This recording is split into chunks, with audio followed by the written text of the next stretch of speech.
There's nobody in the room. Hello? I don't know if anybody can see this now.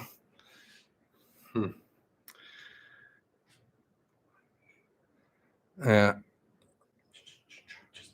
Can anybody hear me? We lost our live feed. I'm sorry if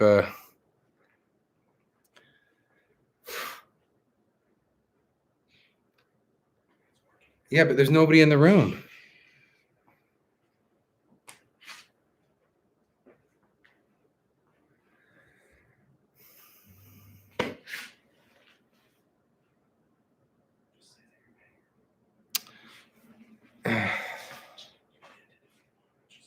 Yeah, I don't think anybody's coming in here, so there's no way to know.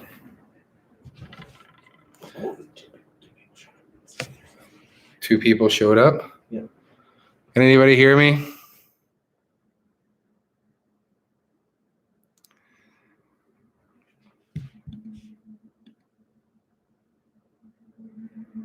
Anybody hear me? I'm having some serious technical problems tonight.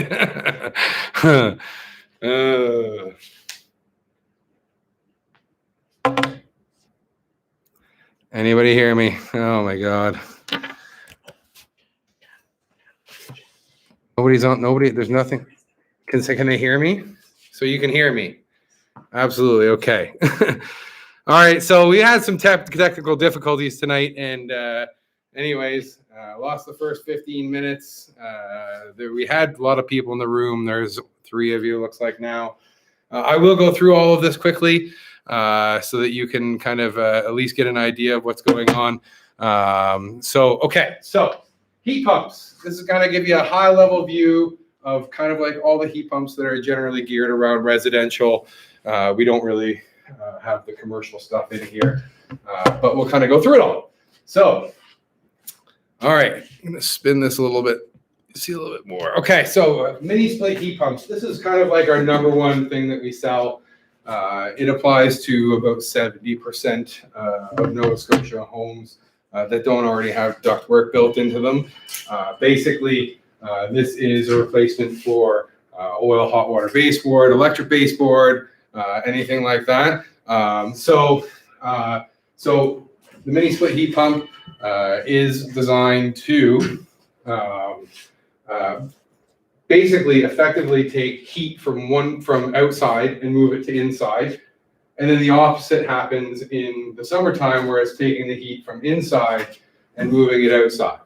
All right, it's using a refrigerant, which has a low boiling point, and it's using a compressor to push it through the system. Inside every heat pump, you have a coil, right? So there's a big coil here. I got a kind of a sample here, so you can kind of see a little bit up close. Very fine aluminum coil that does all of your heat transfer. And your air conditioning transfer, of course. So basically that coil is in there. You have a fan in behind it. It's sucking air through the coil and out into the room. And that's delivering your heating and your cooling. And it does it very effectively. I mean, heat pumps nowadays, the really good ones, they're for every unit you're putting into them, you're going to get 3 or 4 units of energy out of them. Which translates to in the wintertime, they're very effective for your heating source, especially versus electric baseboard, because they're about 1/3 of the cost to run. Oil is kind of up and down. Oil is it's very expensive right now. Actually, it's almost up to $1 a liter of home heating oil now, but it has been around 70 cents for, the last 18 months roughly. And at 70 cents a liter of oil is around your break-even point for heat pumps, or for heat pumps to oil. Anything above 70 cents, then you're starting to make savings, and anything above that, then you are making money. So that is your kind of typical head. Might as well show you the filters now. All of them have filters in them. These things have to be taken out. They have to be cleaned regularly. You can rinse them off in the sink, dry them down, put them back in. But they do have to be cleaned regularly. The heat pump itself, it also should be cleaned. Best practices every year. However, lots of people will go 2 years. I wouldn't really go much further than that because what happens, especially if you're using it for air conditioning. So again, with this coil here, right?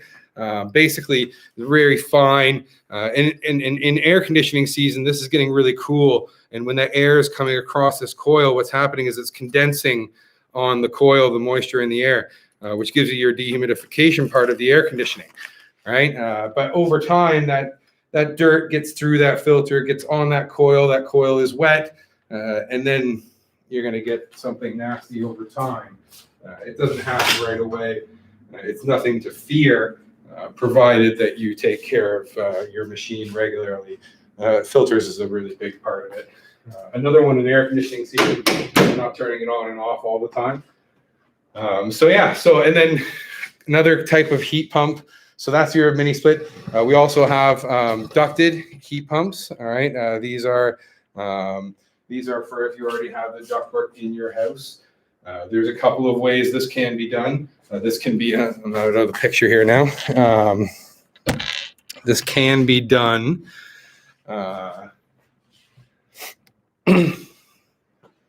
with an air handler. So this would be taking the oil out, replacing it with a new air handler. We put an electric backup heater in there, and then that does your backup heat, which replaces the oil. And then the other one is if you're going to keep your oil, we can also take the coil that goes in one of these. Got a picture over, a sample over here. Right, so that's your ducted heat pump full. Right, so you have your heat pump coil, much bigger, of course, than your little ones over here, because this is doing a house. I mean, you can go up to 3,500 square feet with something, a bigger size. And then you have your big blower motor here, and then that's blowing through the coil, or actually going this way, coming this way through, and then out and through the ductwork and through the house. And then the other thing that we can do is, if you're keeping the furnace, then we just put this coil inside the furnace, and then that does your heating and your cooling. All heat pumps come with a compressor, right? So the compressor portion, depending on the style of heat pump you're looking at, can vary. So this is kind of like your traditional, it's been out in the market for 50, 60 years. Ducted heat pumps, they're big, they're pretty cumbersome. They are at this size, they can get a little bit noisy over time. The new version, and the one the Fujitsu that we do that you just saw the insides of over there, are now like this. So your duct system is much smaller, much quieter, much more efficient, and just a lot less space overall, right? All right. So. The other thing that I get a lot of questions about is electrical, right? So electrical panels, heat pumps do take electricity. If you have oil, hot water based board, propane, natural gas, often you will have a 100 amp service, right? And to check your service, right, it's going to be up here on the main breaker. Right? Sometimes they're actually down here, but that's typically the main breaker. So you'd have 100 amps. This one here is 200 amps, much bigger. That's a breaker panel. So if you have 100 amps and your panel is full, right, we can still do a heat pump, but we would have to put like a pony panel on, right, in order to create more circuits for that to happen. If you have enough space, we can usually find the fuse blocks. Sometimes we can't anymore. They're kind of becoming obsolete. And you can only get them on the secondhand market sometimes now too. So 100 amps, oil, natural gas, propane. You're still good to have heat pumps if you don't have like a hot tub, a MIG welder, right, or anything like that. You can get 2 mini splits, 3 mini splits, typically. I'm hearing myself here in the, and then just 1 second here. We're having technical difficulties again. All right, there we go. Okay, so 2 mini splits, 3 mini splits. You can add a ducted system into your existing furnace, provided you're keeping the oil.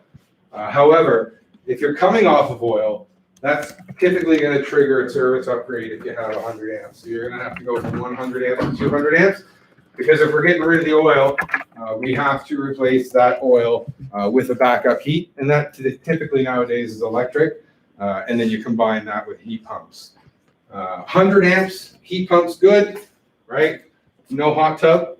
100 amps, heat pumps, also no electric car, right? So that's another thing that, if you're ever thinking about that, a lot more people are talking about them now.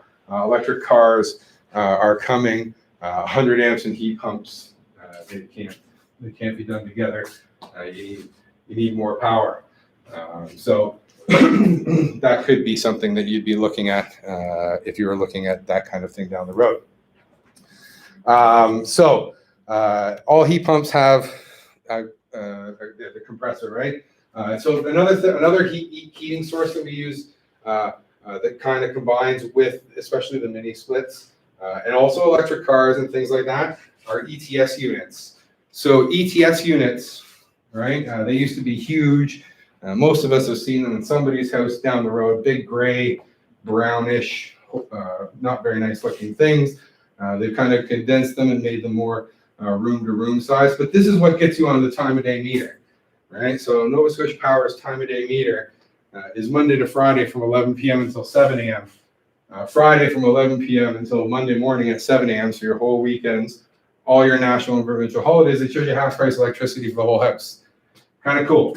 And if you really take advantage of it, you can potentially really take advantage of it because you heat a portion of your house with the ETS to get on the time-of-day meter. You maximize your savings with a heat pump because when the heat pump's running at night and on the weekends, it's running on half-price electricity, so it's doubling its savings during those periods. Typically, people will be charging their cars overnight, and guess what? You get to fill up your car with half-price electricity. Wouldn't we all like half-price gas? We never get that opportunity, but with electric cars, I think you'll find down the road that will be a really competitive advantage in your cost of operation. The other thing that we do, and we also sell with the hot water tanks on the time-of-day meter. So hot water tanks on the time-of-day meter work really cool too, because we put a timer on the hot water tank, and your hot water tank charges at night and on the weekends, and that makes your hot water half price effectively. Other things that you can do, run your dishwasher at night. They all have timers on them for specifically that purpose.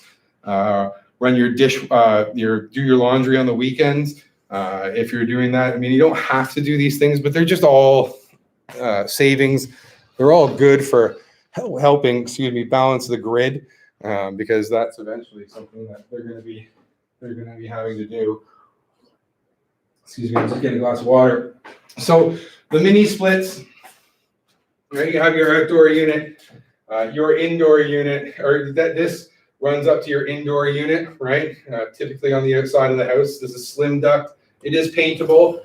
Inside there, you have your supply and your return refrigerant lines, your communication wire, because the outdoor unit actually powers the indoor unit. And then every heat pump will have a disconnect, right? So this is basically so that we can actually kill power. If we're doing work on the outdoor unit, you don't even have to be there necessarily most of the time. We do like you there to start it back up again, just to make sure that it is working. But however, schedules don't always meet, so it is something that we can do. So a little bit about quality of heat pumps. I mean, that's it. It's a really, before I turn, I'm going to talk quickly about the quality. Quality of heat pumps. It's huge, right? It's absolutely gigantic. And we see a lot, especially now, since, heat pumps have been around for, 8 to 10 years, getting more and more popular. The difference between a good heat pump and a bad heat pump really doesn't cost that much money when you buy the heat pump, but man, can it ever cost you down the road? Because I see people paying, similar prices for these, right? Which I can buy this kind of a unit, like $800 to $1,000. I can buy one of those. It's not worth it. I don't even bother with them. Like, I don't even touch that stuff. When it comes down to things like the Fujitsu, right, which is our #1 product, you can see like the build quality is just levels apart.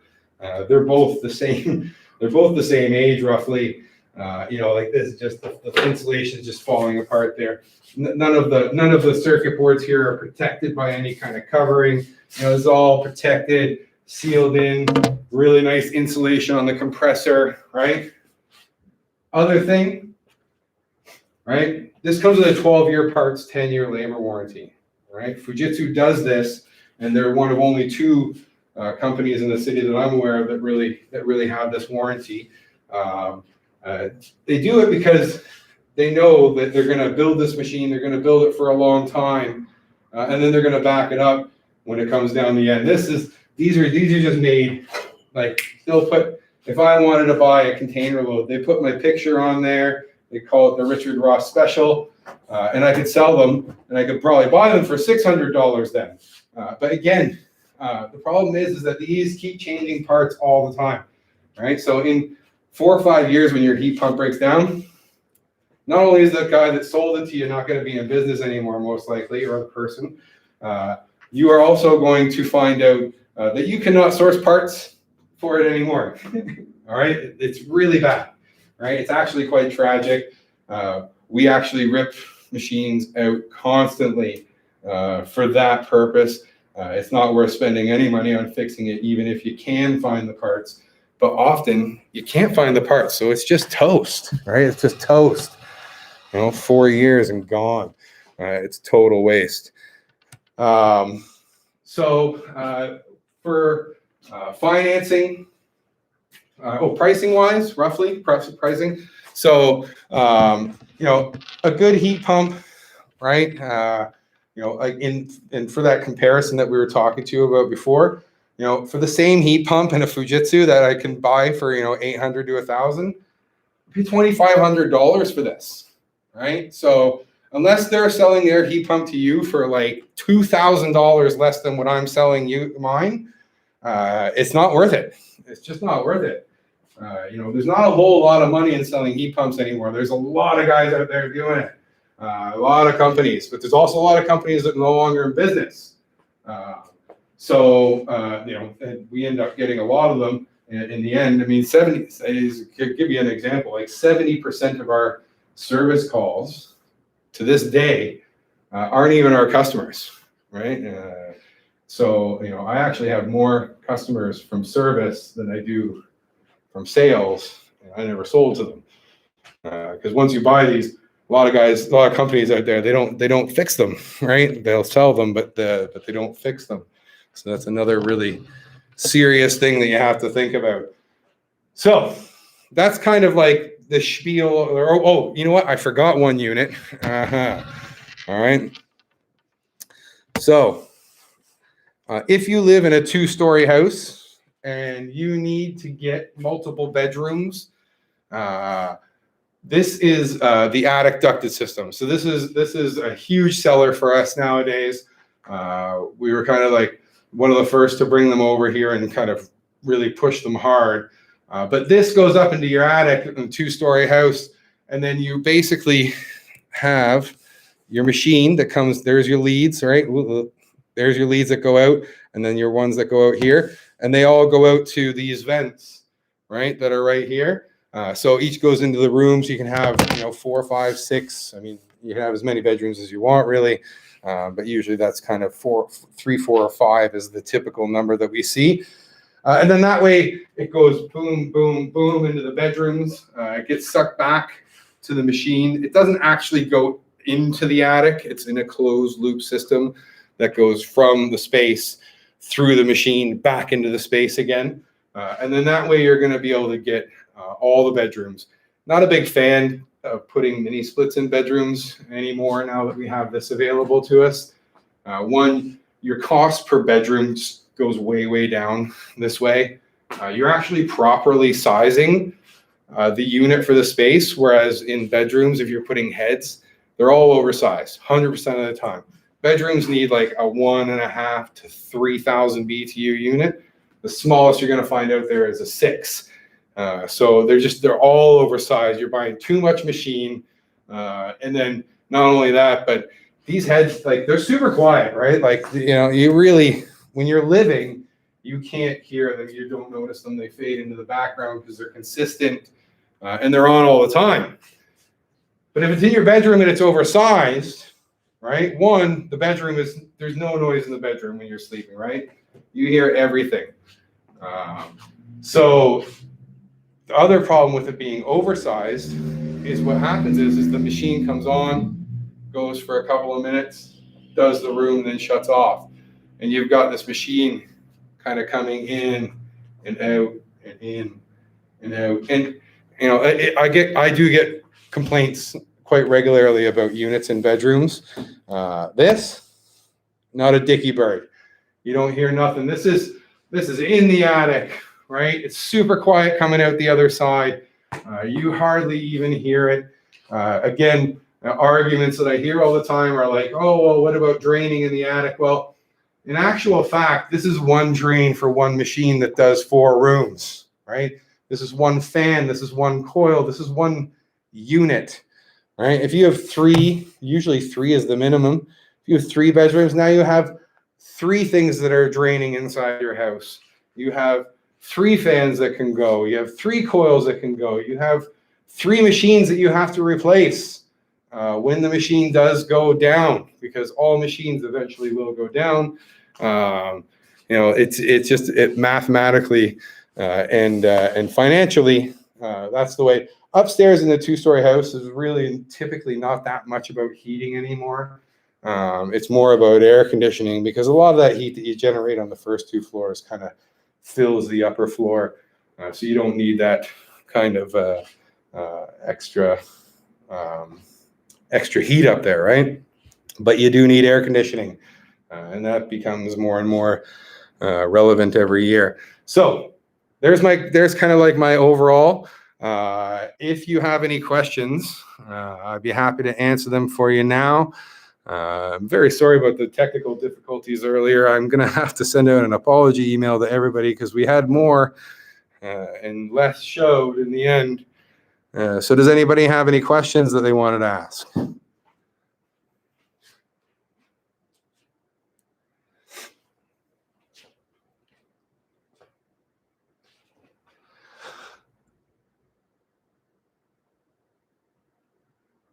Yes. Yeah. Oh, yeah. Heat pumps, hot water, electric heating. You need a heat pump.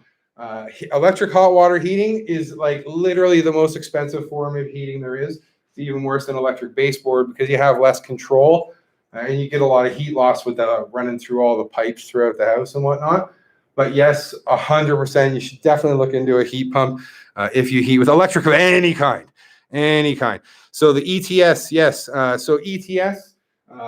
So basically, this is a box here with a bank of bricks in it, right? So they're like ceramic bricks. They're pretty heavy. I mean, this thing you couldn't lift on your own once it's all installed. And essentially what happens is that there's heating elements that go across those bricks. And as soon as 11 o'clock comes in the nighttime, these things start taking heat, right? They get hot, right? Now, the outside of the box is warm to the touch, but it's insulated, so you're not going to burn yourself or anything like that. And then the idea of it is that it gives off the heat during the day. The heat coming off of this thing, because I have one. I actually waited way too long to get one myself. But the heat coming off of it, a lot like a wood stove, right? It's really like fulfilling heat. Again, and the heat pump actually is a very fulfilling heat as well. It's just this is a little bit more like, it feels like a little more meat and potato heat like the wood stove, right? Almost like it sometimes gives off too much heat, but still feels good, especially on cold days. Yeah, so if you have ETS, heat pump is a great addition almost in every single circumstance. Now, you may not bother putting one down in the basement if you already have an ETS down in the basement, because you don't use as much energy in the basement as what you do on the main floor, especially on the main floor and then pushing upstairs, because in the basement typically you're kind of below grade, right? And you have insulated concrete, so lots of those very small windows, right? As soon as you get up to the main floor, now you're all above grade. You have the bigger windows, the doors that are going in and out of the house, so your heat loss is occurring all there. And then above, it is the same again, but not as big a windows. But then now you have your attic, your ceiling to contend with if it's a 2-story house. So on the main floor, definitely really effective. And then if you have a second floor in that house, it's going to help with that as well.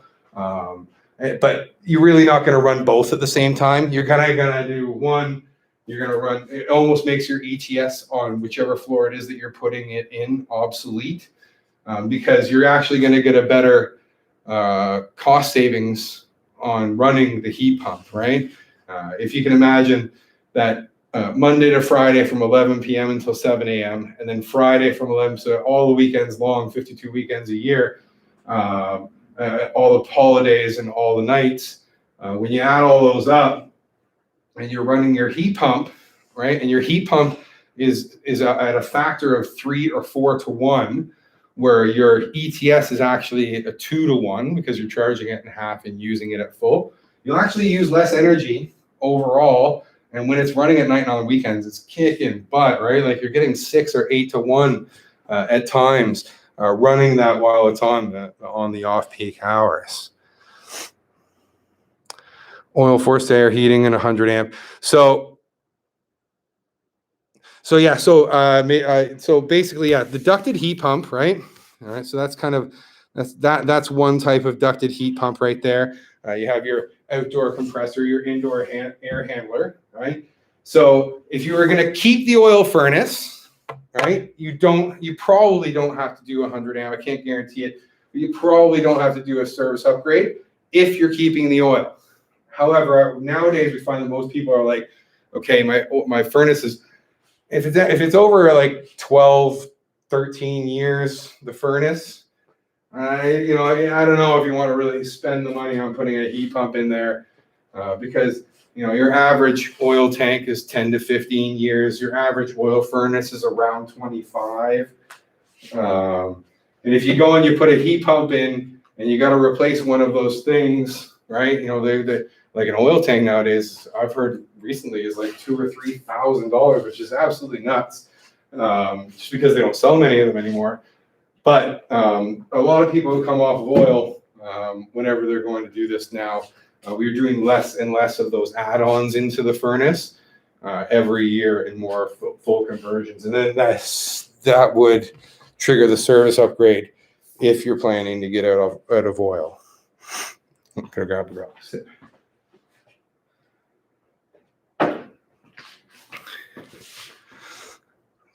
Anybody else with any questions? There is financing available. I don't know if I talked about that earlier.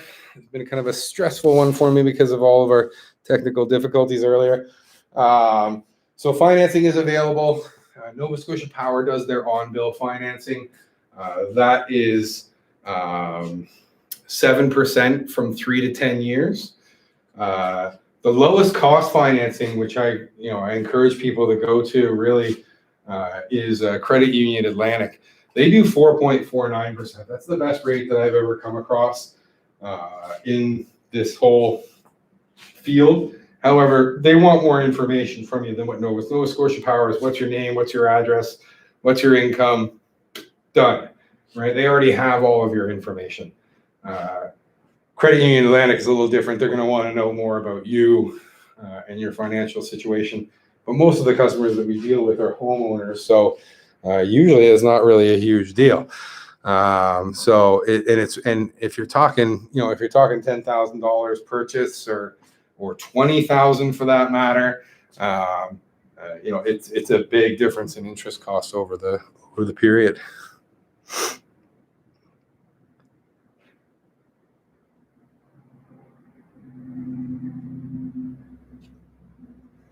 Oh, dual heat pump. I missed that one. So dual heat pump, that's a really, really good question. All right. So there's 2 ways that you can do these mini splits. All right. One is single zone. Single zone means 1 indoor unit, 1 outdoor unit. That's all it can run. It's focused on, they're focused on each other, right? They're perfectly made for each other, right? I almost always encourage people Now, there are certain circumstances, and then costs can run in at a certain point. But really, at the end of the day, I can usually get single zones down to the cost of a multi-zone, especially in the Fujitsu. It might not be their top of the line model, but it's still the single zones, always more efficient, right? So you're going to have a more efficient heat pump. You're going to have a heat pump that's going to work down at a colder temperature. You're going to have a heat pump that puts out more. You're going to have a heat pump that puts out more heat at colder temperatures. You know, like it's like, yes, yes, yes, yes. The other thing that this does that a lot of people don't think about long term is if you have one head, one compressor, and you have 2 or 3, right? Let's say in 15 years, this one just eats it, right? And then you got the other 2 going over there. Sweet, right? If they're all hooked up on the one, you're eating the cost of the whole thing. And really, at the end of the day, by the time you've paid that delta between like the multi-zone or the 2 singles, you know, you're going to save more overall over the life of the product, right? And you might even buy yourself more time as things die. So I am highly, highly, highly recommend single zone heat pumps for that matter. Also for the fact that if this one breaks down and we're got to come and fix it, you know, these 2 are still working over here. You're not at a total loss. You're only at a third or a half. And then another thing, which is definitely 100% true, is that multi-zone units, they are going to break down more often. They are going to have more user error problems, right? Because one can't heat and the other cool, right? They have to be both either heat or cool. If they're separate, you know, it doesn't matter. You do what you want with this one. You do what you want with that one, right? It's just multiple reasons why you want to keep those as separate units. So do you have to be the homeowner? Not necessarily. For financing, typically you do. But if you're not the homeowner, you would definitely want to get permission of the homeowner. We have done it before, believe it or not. And sometimes you can actually negotiate with the homeowner and say, hey, you know, I really want one of these. You know, do you want to come good with, you know, part of it or whatever, or increase your rent by X amount a month and they buy it? You know, there's all kinds of things that we have seen.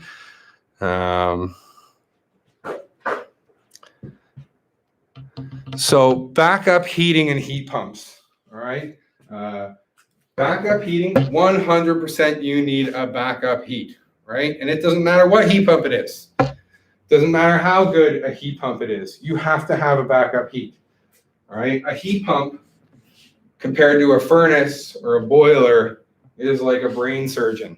I mean, you can see, look at the guts of this thing, right? This is not, you look in the guts of a furnace, it's just an empty shell, right? Or, you know, a circulator pump. This is a serious piece of equipment, right? And they're all different sizes. They're all different brands, right? They all have different parts. So if your heat pump breaks down, right? I'm not fixing it today. Nobody is fixing it today unless you're in a total fluke situation.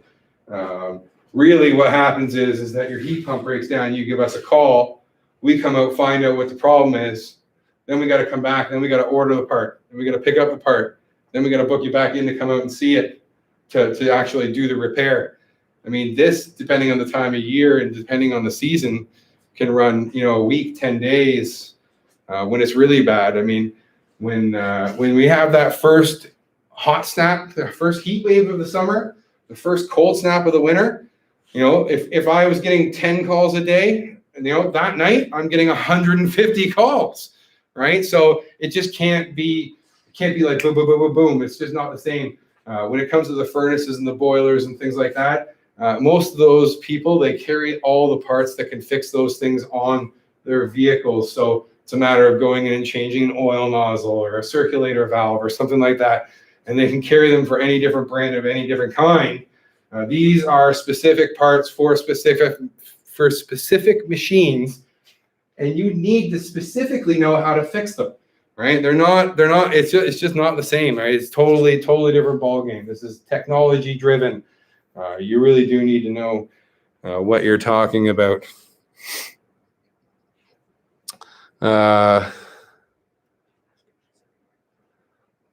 Leaking water.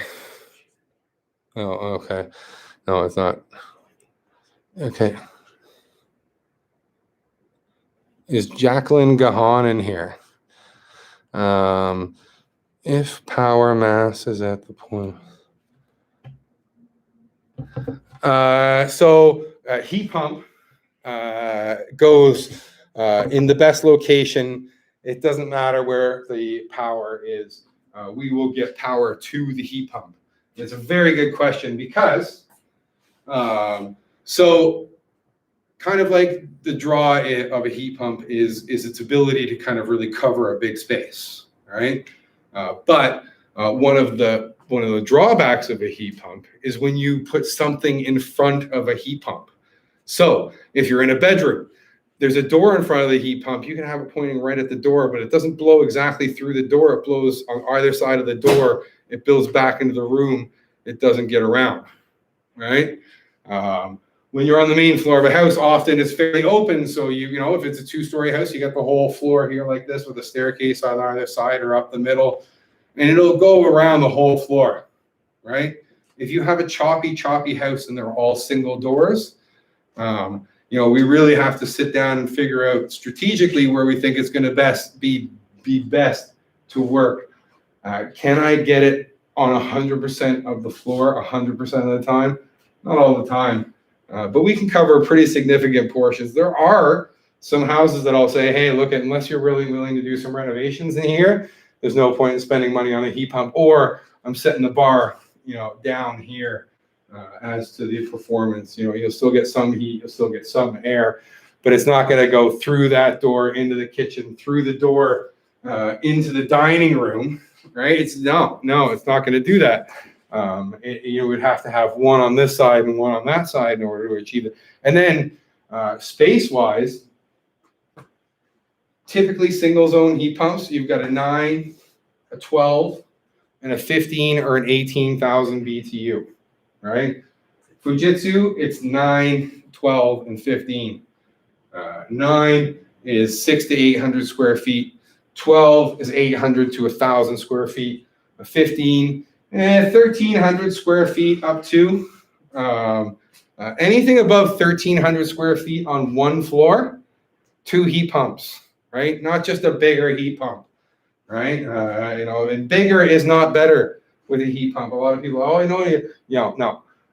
You put a big heat pump in, one, you're going to satisfy the space too quick, and it's going to shut off. These things rely on consistency. They're running all the time.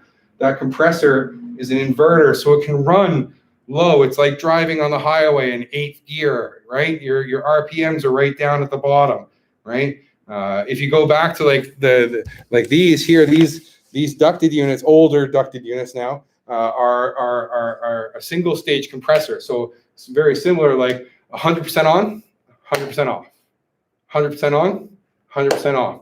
These inverters, what the compressor does is it scales down and it uses as low as possible draw in order to maintain the room.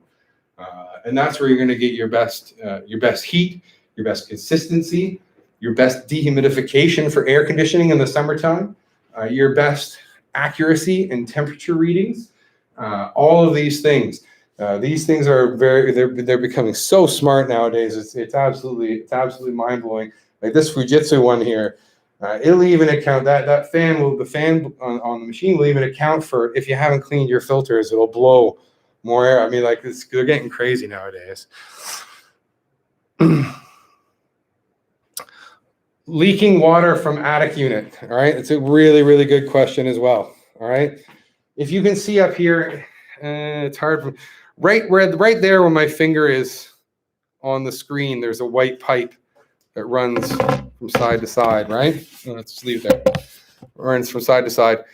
So that is 1-inch hard drawn PVC pipe, right? And this one here that is on this unit here actually runs, it runs about 60 feet down that hall, and then down into our kitchen sink, right?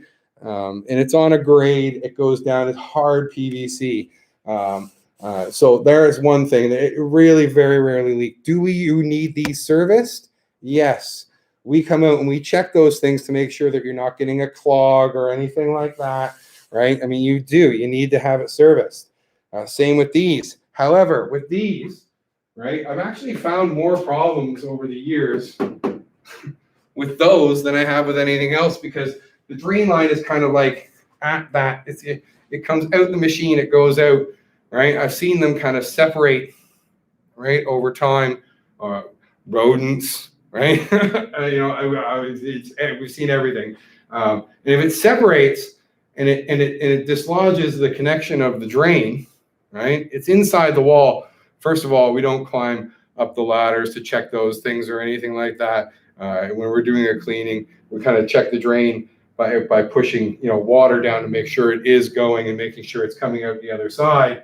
But if it dislodges, it's inside your wall. You don't know, right? I've seen these things go for years without somebody knowing, right? And then somebody that comes in to do some work and they figure it out. They go, "Holy shit! There's water been going down this wall for 4 years, and you got mold all growing in the wall, and it's absolutely horrible."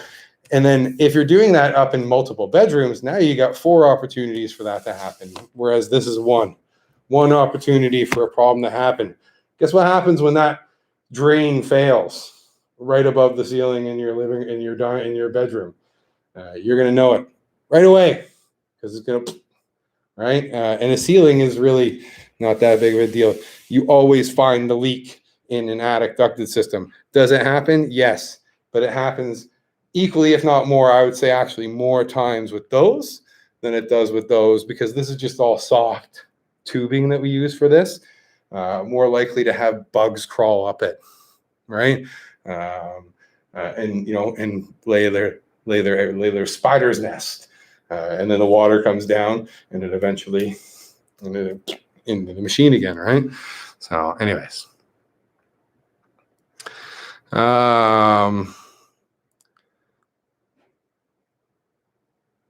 is an attic heat? Yeah, I mean, these things are actually super light, right? It's safe for the attic. It's designed specifically for the attic, right? Now, I mean, this is in a commercial space, so I've kind of done this so that you can imagine this is an attic, right? There's really not much to it. We hang it from the rafters, right?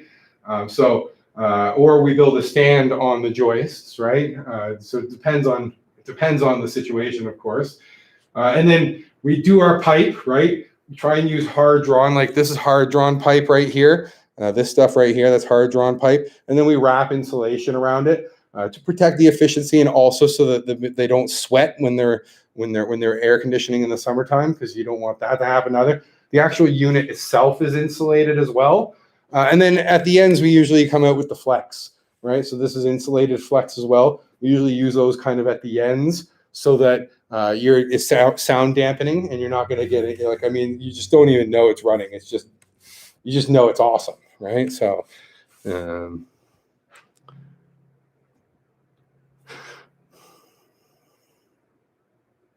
yeah, it's a good question. I don't know about the insurance water damage. It's just so, it's like having an oil leak, right? You still put oil in your house, right? It's like having an oil leak. I've heard as many oil leaks as I have attic dustums. Oh, well, I've heard of way more because it's been going on for eons. But I mean, it's just anything can happen. That's why you want to have it installed right. That's why you want to have a good company come out and do it. That's why you want to have a good company back it up down the road. This is not, and especially when you're talking like the mini splits, like lots of companies can do those, right? Lots. There's only a handful of companies in town that I would even consider to use for that. I won't let you know who they are, because I'd rather you use me, but there's really very few. You need an extra trade in order to do those units, because all heat pumps have refrigeration for the heat pump, right? Electrical for the electricians, right? And sheet metal for the ductwork. So we have all three. We make it all out back here in the back workshop. So when you're and we've literally installed hundreds and hundreds of them over the years. I wouldn't really let that stop me. So a townhouse where you share a wall with a common neighbor, absolutely you can, provided it's not a condo corp, because if it's a condo corp, then you would definitely have to get permission from the condo corp if that was the case. No, air conditioning and heat. This does air conditioning, right? So, and there are times like if you have this isn't the only way to do the upstairs. I mean, there's some beautiful spots where if you have a staircase that comes on either side of the house, right? And at the top of the stairs, you have a landing that goes out and looks at 3 bedrooms like this, right? Well, you can put a head and it'll do all 3 if the doors are open, right? But if you have the stairs that go up and then there's a wall right in front of you and a hallway that runs down, no, and there's nothing, then you're putting in a bedroom, right? And I can guarantee you, if you put one of these in the bedroom, you're spending thousands of dollars to do 1 bedroom, right? This one here, you're spending, it's about $3,000 more than what a head is, right? But you can get 3 or 4 or 5 bedrooms for that extra money, right? So like I say, your cost per room has gone down. Your unit is sized properly for the space that it's in. This in my opinion, upstairs is really almost always the only way to go, unless you are living at home and you really only care about the master bedroom and that's it, right? Then maybe you'd look at one of these. But yeah.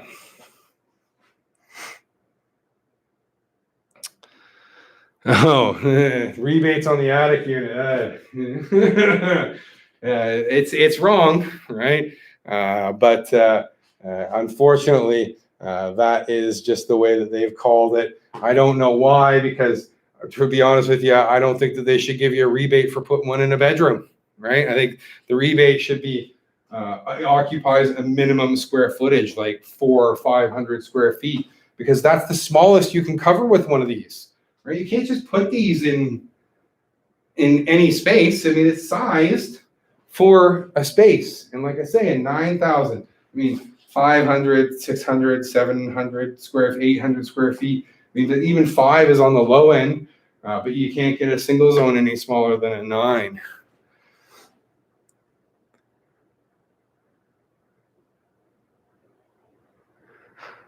With leaving it.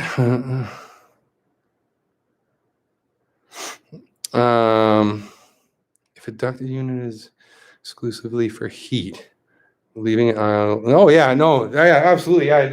You don't have to use it for air conditioning, right? And in fact, you don't have to use it for heat, right? Some people will buy these just for air conditioning, and we sell tons of these in condos, right? And heating's included in your condo fee, so they just really only run them for air conditioning.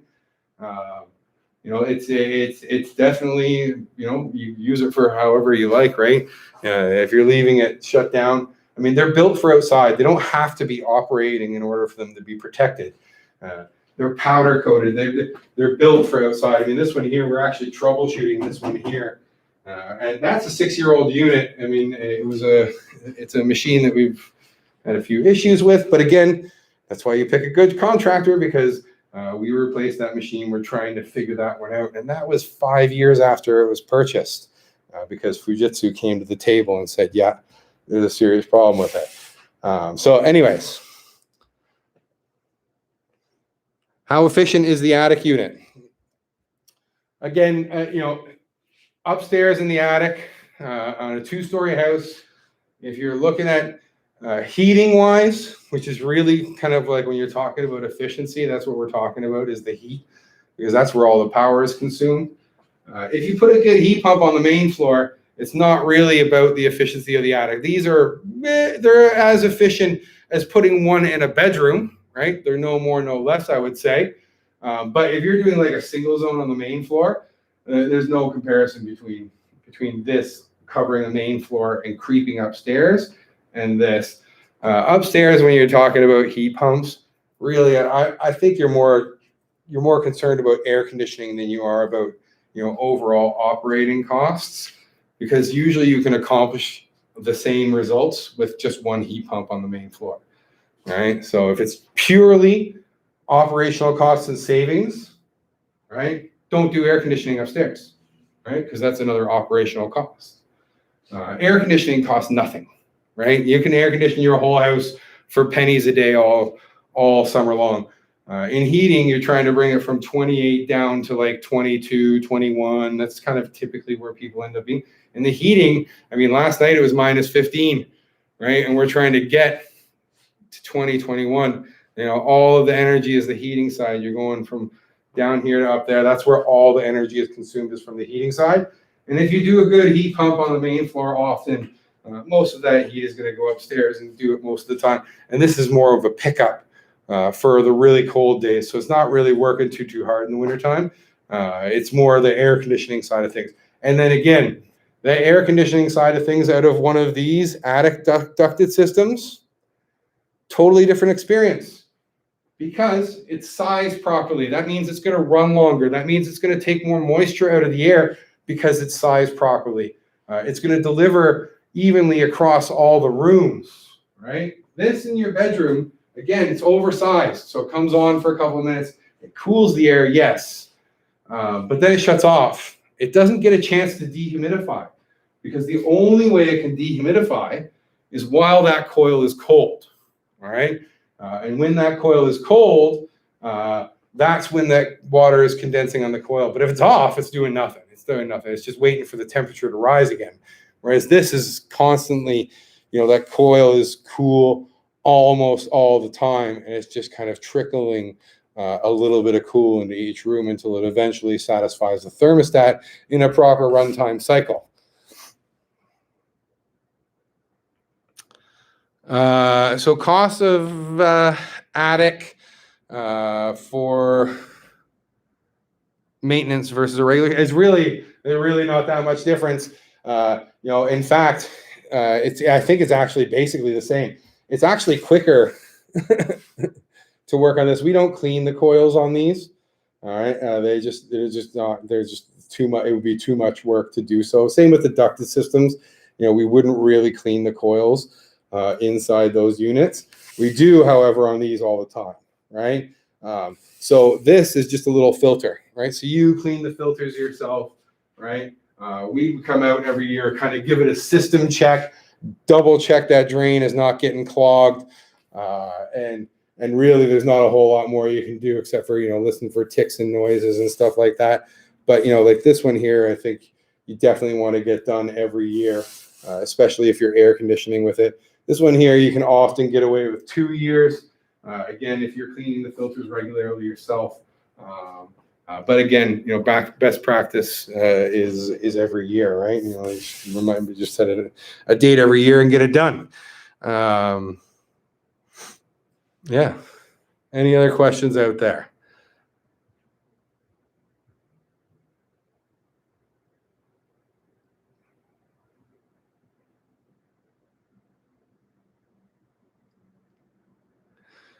All right. Well, I am very sorry about the confusion earlier.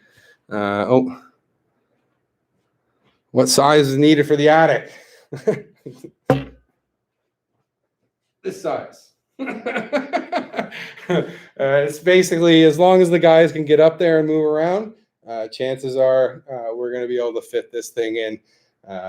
We have some pretty small guys. I'm not a very small guy, but we have some pretty small guys that could do that. But they it's very often that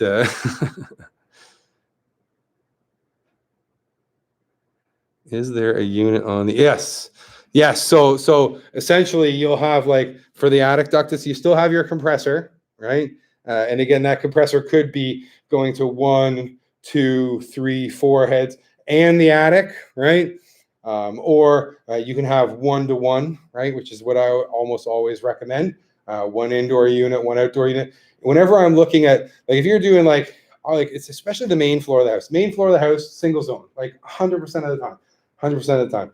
Now, if you're doing an attic system, which is primarily about air conditioning, and then you're also going to do your basement, which really doesn't need as much heat as what that main floor does, then maybe you combine a multi-zone for the attic and the basement, right? I can see and justify that in my mind. But that main floor heat pump, I mean, it just should always be. And if you only need two, then you get two, right? If it's split entry, raised bungalow, whatever that is, it's more the two-story as when we're talking the attics and potential multis. Can you use can you use the air exchanger ducts? Really good question. Get it all the time. Unfortunately, no. The air exchanger ducts are small and they're flex duct. When you're talking a unit like this, right? The blower, I mean, you can see actually in this one over here, right? So this is your blower motor here, right? It's like 1600, 1800, 1200 CFM. So it moves so much air. Like your furnace has nothing on a heat pump, right? Your furnace has nothing on a heat pump as far as airflow goes. An air exchanger, which we also do, right? This is 100 CFM, right? And that would do, 1,500 square foot house. 150 CFM will do 2,000 square feet. And then they top out at about 200. So you got something that's going to be 5 or 6 times the airflow going through. It just can't. And then you got to have that air coming back to the machine as well. It's just the infrastructure just wouldn't be there to support it really. Well, I think I got to all the questions there. Again, we're going to do a heat pump draw. I believe that everybody's going to email, I believe, either later tonight or tomorrow for the entry to the draw. I'm sorry that we had the technical difficulties again.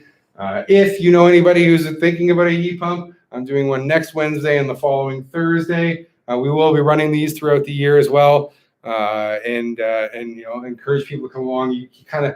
It's hard I do this all the time in houses, and it's just, it's so much easier to kind of go here and here and here and here, right? And this works with this and that works with that. It's so much easier to just point at things and say, this is what it applies to. So I'm going to continue to do these on into the future. And if you have any questions, shoot us an email, have us come out and have a look.